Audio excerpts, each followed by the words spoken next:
السلام علیکم ورحمۃ اللہ وبرکاتہ۔ دوستو، غصے کو قابو رکھنا چاہیے۔ چند منٹ کا غصہ آدمی کی زندگی برباد کر سکتا ہے اور چند منٹ کا غصہ آدمی کی آخرت بھی برباد کر سکتا ہے۔ تو ہمیشہ غصے کو کنٹرول میں رکھنا چاہیے، اور ہمارے نبی نے یہ ارشاد فرمایا، اگر کسی کو غصہ آ جائے تو فوراً اعوذ باللہ من الشیطان الرجیم پڑھنا چاہیے، کیونکہ غصہ شیطان کی وجہ سے آتا ہے۔ اب اعوذ باللہ من الشیطان الرجیم پڑھیں گے تو اس کے پڑھنے کی برکت سے شیطان چلا جائے گا، بھاگ جائے گا، شیطان ہلاک و برباد ہو جائے گا۔ جب شیطان چلا جائے گا تو آدمی کا غصہ بھی چلا جائے گا، کیونکہ شیطان کی وجہ سے ہی غصہ آتا ہے۔ تو اس لیے جب بھی آدمی کو غصہ آئے تو فوراً اعوذ باللہ من الشیطان الرجیم پڑھنا چاہیے، پہلی بات۔ دوسری بات یہ ہے کہ جس آدمی کو غصہ زیادہ آتا ہے تو سمجھ لے کہ میرے اوپر شیطان حاوی ہو چکا ہے۔ بعض لوگ جو ہے اس بات کو بہادری سمجھتے ہیں اور اپنے آپ کو بہتر سمجھنے کی کوشش کرتے ہیں کہ مجھے غصہ آتا ہے تو میں یہ کر دیتا ہوں، وہ کر دیتا ہوں۔ بھئی آپ کو خوش ہونے کی ضرورت نہیں ہے، شیطان آپ کے اوپر حاوی ہو چکا ہے، شیطان کا قبضہ آپ کے اوپر ہو چکا ہے، اس لیے آپ کو غصہ آ رہا ہے، ورنہ یہ کھلی حدیث ہے کہ غصہ شیطان کی وجہ سے آتا ہے۔ تو معلوم ہوا کہ آپ کے اوپر بھی شیطان حاوی ہو چکا ہے۔ تو چند منٹ کا غصہ کیا کر سکتا ہے آپ دیکھیں گے، اس لیے غصے کو کنٹرول کرنا چاہیے۔ اب یہ جو چھوٹا بچہ ہے یہ کچھ شرارت کر رہا تھا، اب آپ خود بتائیں یہ بچہ شرارت نہیں کرے گا تو کون شرارت کرے گا؟ بتاؤ آپ۔ بھئی بچہ ہی تو شرارت کرے گا، اور بچے ہی شرارت کرتے ہیں، بڑا بھی شرارت نہیں کرتا، بچہ بھی شرارت نہیں کرتا، پھر بتاؤ کون شرارت کرے گا؟ تو بچہ ہی بدمعاشی کرتا ہے، بچہ ہی شرارت کرتا ہے، لیکن بچے کی بدمعاشی اور شرارت پہ آدمی کو غصہ نہیں آنا چاہیے بلکہ اس پر پیار آنا چاہیے۔ اب یہ دیکھیں آپ کتنا بڑا حادثہ ہو گیا چند سیکنڈ کے غصے کی وجہ سے۔ اب یہ بچہ شرارت کر رہا تھا تو اس کی ماں آئی، ماں نے پہلے اس کو ایک تھپڑ مارا اور اس کو کھڑکی میں بٹھا دیا، حالانکہ ونڈو کے پاس نہ ونڈو کے اوپر کسی کو بٹھانا چاہیے۔ حالانکہ ونڈو کے اندر تو روڈ لگائی جاتی ہیں، وہ روڈ لگانی چاہیے، لیکن آج کل یہ زمانہ ایسا ہے کہ ونڈو میں بھی روڈ نہیں لگا رہے ہیں۔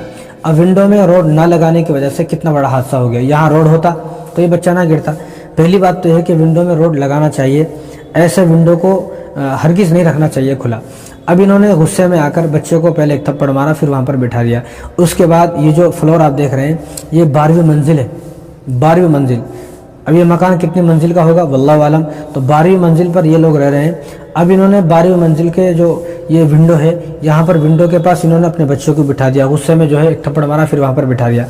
تو اس غصے کی وجہ سے ہی اب وہ بچہ 12ویں منزل، بتاؤ 12ویں منزل سے نیچے گر گیا۔ بچوں کو جیسے بٹھایا تو بچے کا بیلنس جو ہے وہ بگڑ گیا، اس کو بیٹھنا نہیں آیا، بچہ سیدھا اوپر سے نیچے گرا اور بچہ جو ہے وہ انتقال کر گیا، بچے کی وفات ہو گئی، جیسا کہ آپ دیکھ رہے ہیں۔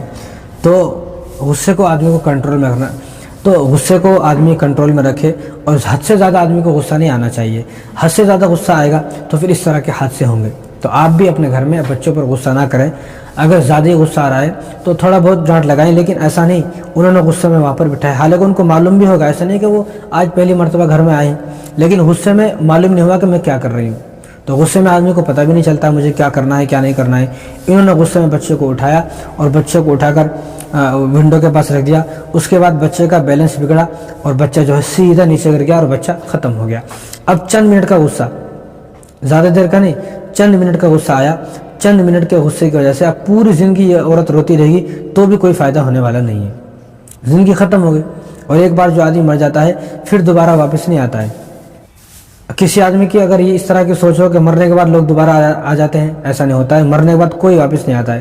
چند منٹ کا غصہ آیا اور چند منٹ کے غصے نے پوری زندگی کو تباہ برباد کر دیا۔ اب پوری زندگی یہ عورت اپنے بچے کی خاطر، خود کے بچے کی خاطر بھی روتی رہے گی تو بچہ واپس لوٹ کر آنے والا نہیں ہے۔ دیکھیں آپ کس طرح گھر کے اندر ایک دم ہنگامہ ہو گیا کہ بچہ 12ویں منزل سے نیچے گر گیا۔ اللہ تمام بچوں کی حفاظت فرمائے۔